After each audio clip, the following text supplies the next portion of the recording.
سوال پوچھا کہ اللہ سبحانہ و تعالیٰ کیا ہے؟ وہ فزیکل ہے کیا؟ کوئی فزیکل جیسی چیز ہے کیا؟ وہ سارے دنیا کے اندر ہے کہ دنیا کے باہر ہے؟ وہ دنیا کو کنٹرول کیسا کر رہے ہیں؟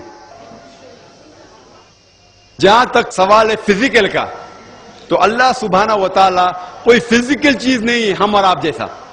اللہ تعالیٰ کا ڈیفینیشن اللہ تعالیٰ دیتے سورہ اخلاص میں، سورہ نمبر 112 آیت نمبر 104 میں اللہ تعالیٰ فرماتے قل هو اللہ احد، کہو کہ اللہ ایک ہے، اللہ صمد، اللہ جو بے نیاز ہے، سب سے اونچا ہے، لم یلد ولم یولد، وہ نہ کسی کو جنا ہے نہ کسی سے جنا ہوا ہے، ولم یکن لہ کفوا احد، اور اس کے جیسا کوئی بھی نہیں ہے۔ یہ قرآن مجید میں اللہ سبحانہ و تعالیٰ کے 4 لائن کا ڈیفینیشن ہے۔ جو بھی شخص کہتا ہے کہ یہ خدا ہے، اگر وہ 4 لائن ڈیفینیشن میں اس 4 لائن میں آ جاتا ہے تو ہم مسلمان کو کوئی اعتراض نہیں کہ وہ خدا ہے۔ انہوں نے پوچھا کہ اللہ تعالیٰ ساری دنیا میں ہے، اللہ تعالیٰ فرماتے ہیں کہ اللہ سبحانہ و تعالیٰ اٹرنل ہے، ایبسولوٹ ہے، بے نیاز ہے، کبھی بھی فنا نہ ہونے والی چیز ہے، اور ساری آسمان اور دھرتی ان کی ہے۔ وہ نہ کبھی تھکتے نہ انہیں کبھی نیند آتی ہے، نہ انہیں نیند کی ضرورت ہے۔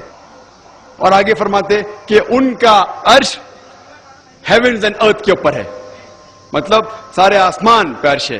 اللہ سبحانہ وتعالیٰ یہ بھی ذکر کرتے ہیں، آپ جہاں بھی دیکھیں گے اللہ سبحانہ و تعالیٰ کا وجہ پائیں گے۔